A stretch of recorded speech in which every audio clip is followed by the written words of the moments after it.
Olá, bem-vindo à sua aula número 81 de programação em Python. E nessa aula a gente vai continuar a falar sobre o tema de iteração e vai entrar no assunto de compressão de listas. Então, se você olhar lá na pasta do Dropbox, você vai ter que ver que tem um arquivo comp_lista.py e vai ser o arquivo no qual a gente vai estar baseando a aula de hoje. Então, você pode pegar o arquivo lá no Dropbox, como sempre está na descrição do vídeo. Abrir esse arquivo, você vai ver que já tem uma série de coisas que estão escritas. Certo? Então, o nosso arquivo consiste basicamente em gerar uma lista L e no final imprimir essa lista L para a gente ver o que está acontecendo. Então, o que é compressão de lista? Compressão de lista nada mais é que uma forma compacta de você gerar uma lista. Então, por isso vem o nome compressão, porque a gente vai ver que expressões que teriam uma, duas, três, quatro linhas até, elas são comprimidas numa única linha. Então, é uma sintaxe mais simples e mais compacta.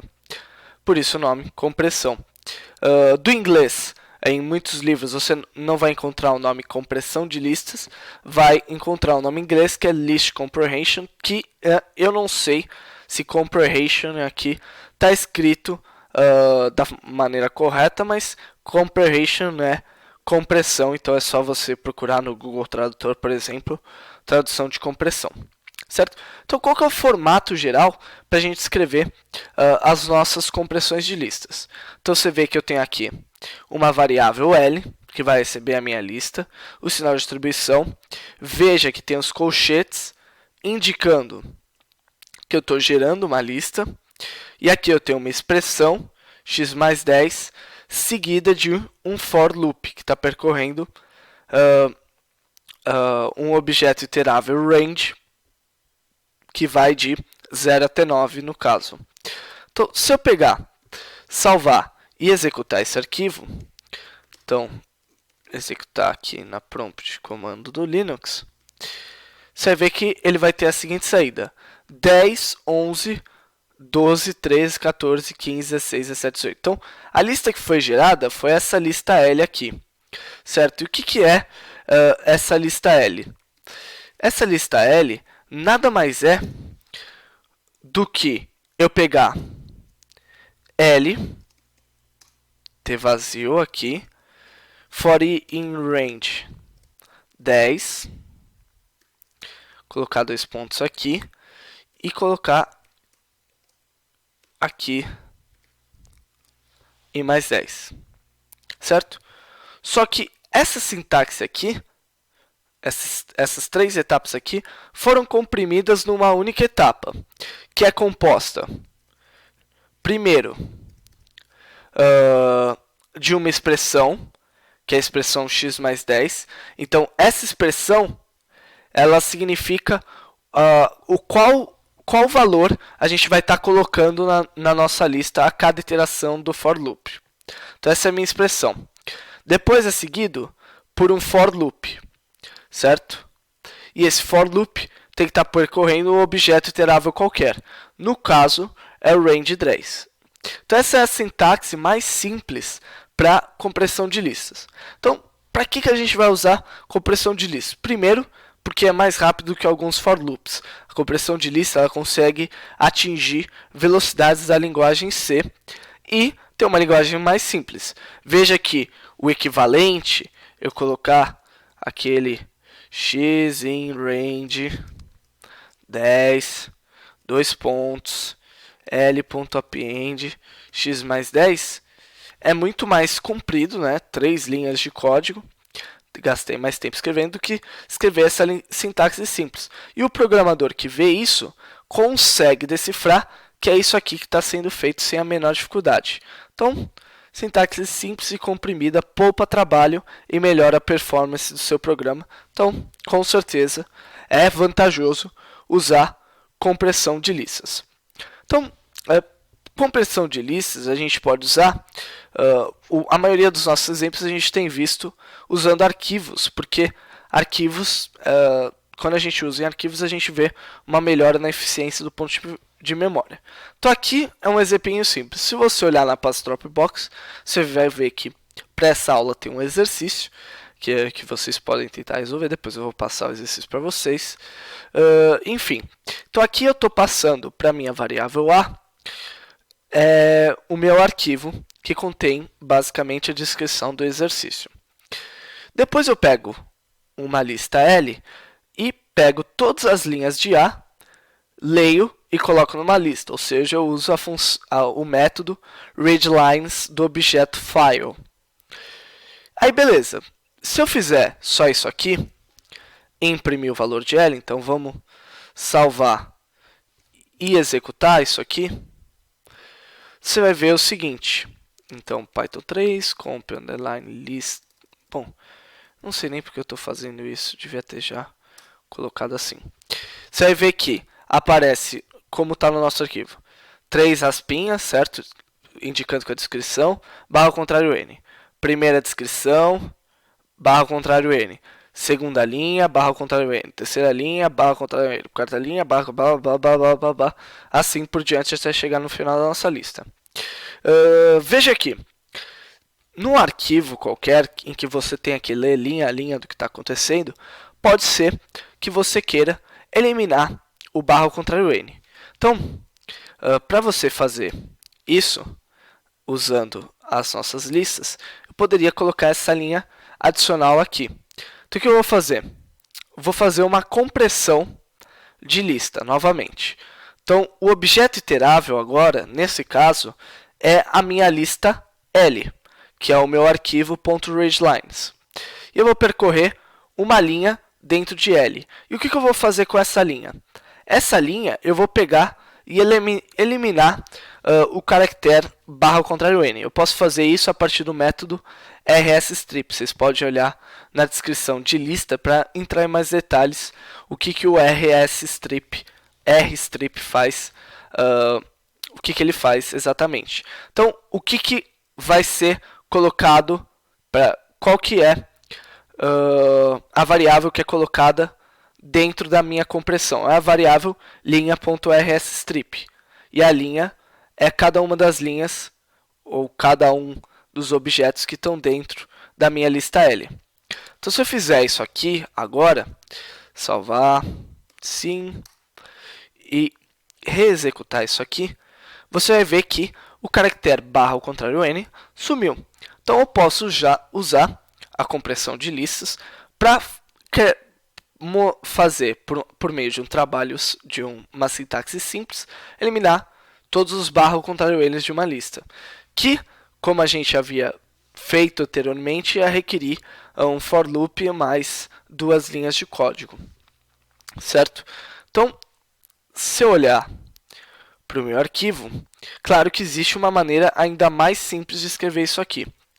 Então, eu posso deixar essas 2 linhas aqui de lado e eu poderia, na verdade essas 3 linhas, pegar, em vez de percorrer as linhas no meu arquivo L, eu vou percorrer as linhas direto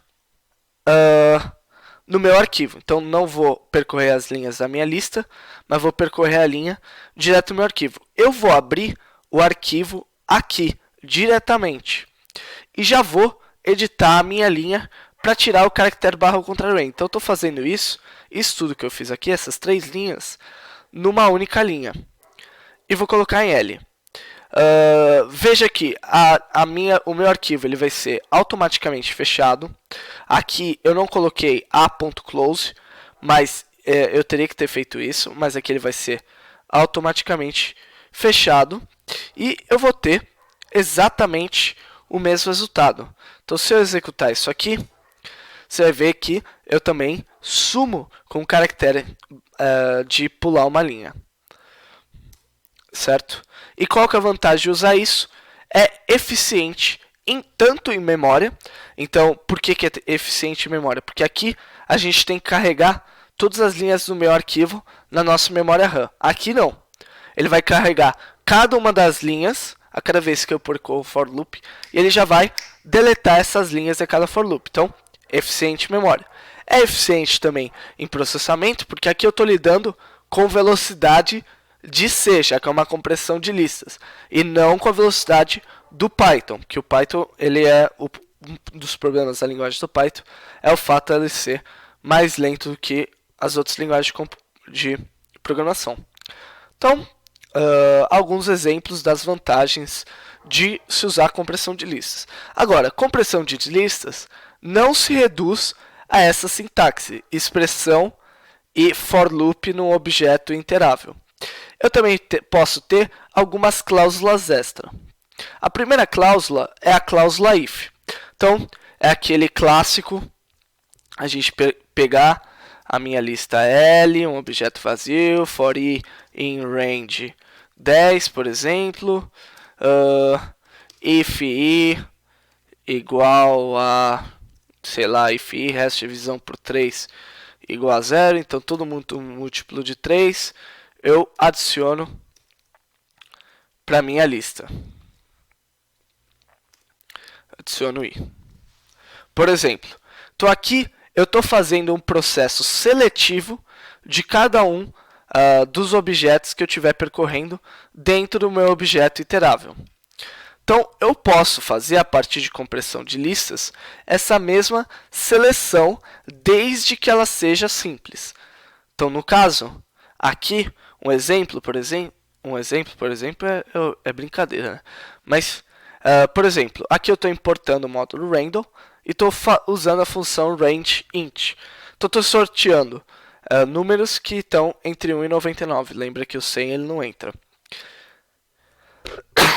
E aí eu estou percorrendo um for loop aqui, for i in range 30, e a cada vez que eu tenho um número par, ele sorteia um número entre 1 e 100. Então, esse é um exemplo um pouco tosco, né? Porque eu poderia ter colocado aqui, claro, 1,30,2, e aí ele percorreria da maneira que eu quero, não precisaria do meu if, mas é um exemplo de como eu posso usar a minha compressão de listas para gerar objetos, para gerar uma lista que é completamente aleatória.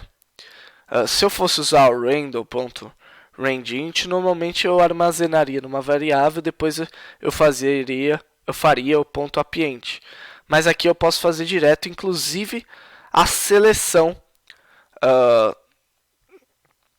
dos objetos da minha lista. Então, se eu salvar isso aqui e de novo executar, você vai ver que a minha lista contém 1, 2, 3, 4, 5, 6, 7, 8, 9, 10, 11, 12, 13, 14, 15 objetos, no lugar de 30. Mais do que isso, eu poderia pegar essa lista que eu gerei a partir de objetos aleatórios. Então, vamos tirar essa última parte aqui. Então, eu vou gerar uma lista de 31 números. E o que eu vou fazer? Eu vou pegar todos os números pares dessa lista. Então, eu vou fazer x for x in range. For x in range nada. For x in L. If x, resto da divisão por 2, igual a 0. Então veja que aqui eu não tenho qualquer expressão, porque eu quero qualquer x desde que ele seja um número par. E se ele for um número par, eu vou jogar ele aqui, dentro da minha compressão. Certo? Então se eu fizer isso aqui, salvar e executar, você vai ver agora que minha lista fica reduzida a apenas números pares. Então, 1, 2, 3, 4, 5, 6, 7, 8, 9, 10, 11, 12, 13. Nossa, só tinha 2 números ímpares. Bom, enfim, com isso eu consegui selecionar apenas números pares. Se eu olhar de novo a minha compressão, você pode se perguntar, será que eu não posso usar um else, por exemplo, aqui? Então, se x é de divisão por 0, sei lá, ele devolve x. Caso contrário, else ele faz alguma outra coisa. Por exemplo, 0. Aí, então, para todo número ímpar, eu vou colocar um 0. Será que essa sintaxe funciona? Será que eu posso colocar um else aqui? E você vai ver que não, ele não aceita o seu else. Por quê? Porque ele precisa de uma expressão para esse if aqui. Se você pensar em colocar um else, você já está colocando blocos demais no seu for loop e ele começa a ficar complicado. E aí, se você olhar para sua compressão, ela vai começar a ficar complicada de entender se você for colocando elif, else, e aí perde um pouco o sentido você usar a compressão, certo? Porque o barato da compressão, o primeiro barato da compressão, é que ela seja simples e fácil de entender. Então, isso é algo que é importante destacar aqui, certo? Então, isso aqui eu posso eliminar e deixar simplesmente assim para selecionar números pares.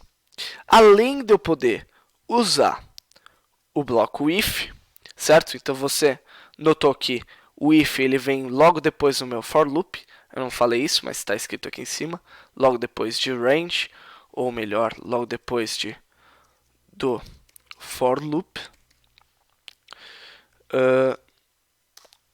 Então, além de usar o outro bloco if, eu posso usar outro for loop.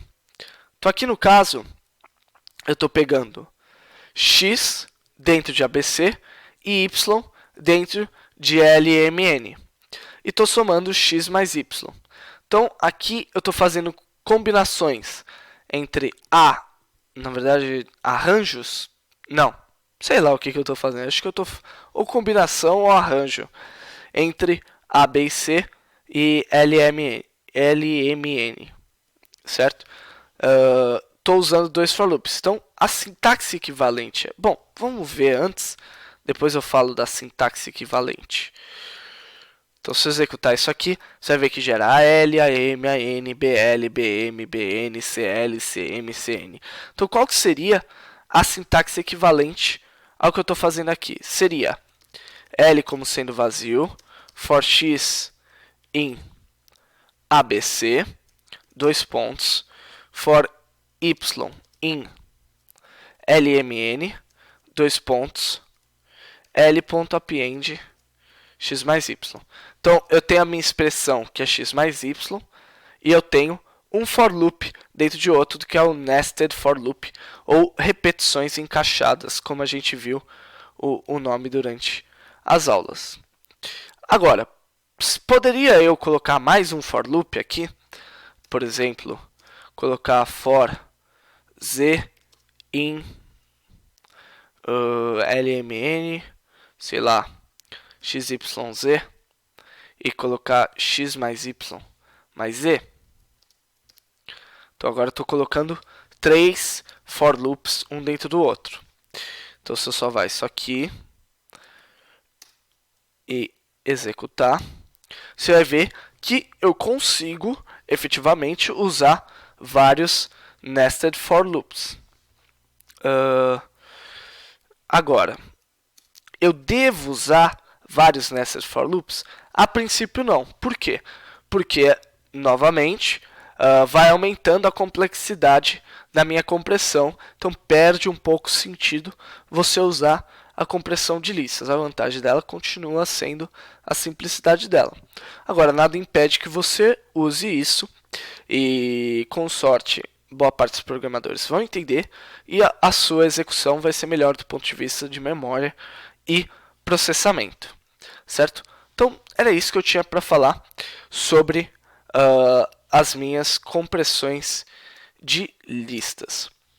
Para casa, você tem um exercício, então é o exercício.py. Então, é o seguinte, é um exercício simplesinho de fazer, mais um exercício de simulação, para você usar apenas uma compressão de listas, certo? Então, aqui eu estou contando uma historinha, vou resumir ela para vocês. Não sei se vocês já notaram, se isso já aconteceu com vocês, mas geralmente em grupos de 40, 50 pessoas, por exemplo, na sua família ou entre os colegas da sua sala, tem sempre ali uma pessoa que faz aniversário no mesmo dia que a outra. E se a gente pensar, isso é um pouco contraintuitivo, porque num grupo de 50 pessoas para 365 dias no ano, tem sempre duas pessoas que nascem no mesmo dia. Tem sempre, é um pouco forte, mas costuma ter duas pessoas que nascem no mesmo dia. E se você estudar um pouco de estatística, você vai ver que para, por exemplo, 60 pessoas, a chance de ter pessoas que fazem aniversário do mesmo dia é de cerca de 98%. Então, para a gente testar essa informação que é meio contraintuitiva e algumas pessoas têm dificuldade em acreditar, a gente vai pegar e fazer uma simulação. Para a simulação, a gente vai receber um número N de pessoas e um número X de repetições da minha simulação. E a cada simulação, eu vou sortear uma lista. Essa lista ela vai corresponder à lista de aniversários, de datas de aniversários. Então, como você vai representar a data de aniversário de uma pessoa, para mim não interessa, você pode representar do jeito que você quiser. E você vai verificar se dentro dessa lista existe alguma data que seja coincidente. Então, existe a repetição de um elemento da minha lista. E aí, para cada for loop, você vai ter que ressortear essas listas e novamente verificar se tem um elemento dentro da lista que é repetido, ou seja, aniversários que são coincidentes. E aí, para cada vez que uma lista tiver aniversário coincidente, você vai acrescentar 1 ao número de casos favoráveis. E você vai dividir esse número de casos favoráveis pelo número X de repetições que você está fazendo da sua simulação e vai multiplicar por 100 para obter a porcentagem de vezes em que houve aniversários coincidentes. E o detalhe desse exercício, que é o que você precisa fazer, é que você tem que usar compressão de listas para gerar a lista de datas de aniversário. Certo, pessoal? Então, é isso. Essa foi a aula de hoje. Espero vocês na próxima aula. Até mais.